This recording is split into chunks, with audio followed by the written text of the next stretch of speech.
All right, standing here with Chris Franklin, and it's been raining all day off and on. Yeah, we got a break for the last several hours, but we will see more development overnight tonight. And the good news is, it should be gone, or at least most of it, by about the time everyone's getting the day started. So 6, 7 o'clock, we'll likely see the heaviest of the rainfall moving out. And right now, and again, the last several hours, we have been pretty quiet. Most of those heavy storms are now well off to our east over lower Alabama.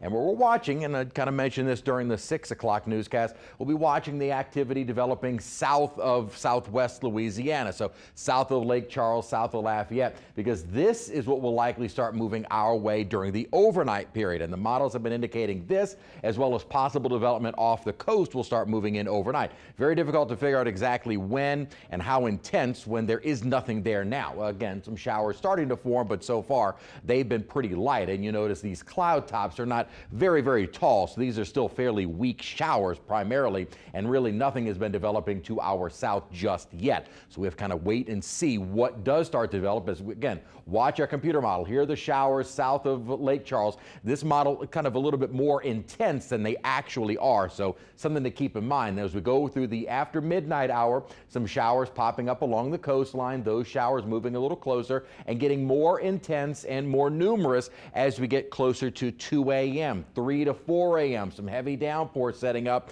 5 to 6, a lot of the heaviest of the rain moving out, and by 7, I don't think we'll be completely dry, but certainly looks like the bulk of the heavy rainfall will already be out of the area. So more rains and some soaking rains, another risk of some flooding as well, although I think that's going to be more isolated, kind of like we saw today, and thankfully didn't have really any issues with street flooding. 1/2 inch to 1 inch will add to on the North Shore, maybe a little bit more than that, approaching 2.5 inches along the Mississippi coast. Probably some of our highest locations will be down along the coast.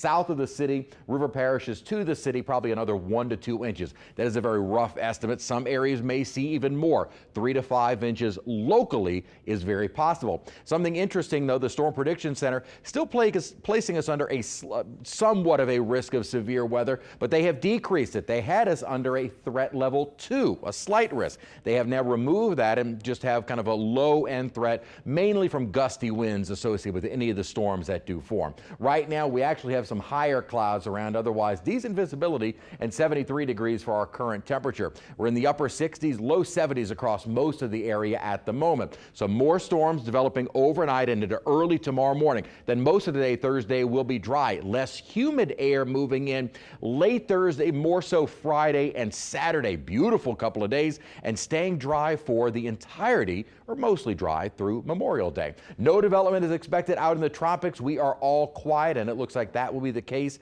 for at least the next several days. Let's hope we kind of start June 1st hurricane season with no early season storms. That would be nice. Here comes the cold front. And again, no real activity associated with the front just yet, but that will change as showers are already starting to pop up, although at the moment still fairly weak. Models have been, again, having kind of a tough time, the intensity and timing of the rainfall, but moving in after midnight for the most part, continuing till about 4, 5 a.m. And hopefully as everyone is kind of starting the day, the rain is already gone by later tomorrow night. That drier air moves in, and that is going to lead to a couple of very nice days as we get the long holiday weekend started. So most of the day, as I said, kind of misleading based on this little graphic here, most of the day Thursday will be dry. It's going to be all early morning storms. As a matter of fact, as a lot of us are waking up, rain will already be gone. Then a lot of sunshine and less humid air. It'll actually feel nice as we get into Saturday and Sunday, or Friday and Saturday. By Sunday, Monday, Gulf moisture starts to return, but still mostly dry and staying relatively dry as we continue on into next week. Next Wednesday is June 1st. Yeah, that looks rough. Already? Although the rest of it looks good, but the 92. Well, you know it's coming back. But Friday, Saturday with the low humid air should actually feel really nice. I would feel great. I'm here for it. You're welcome.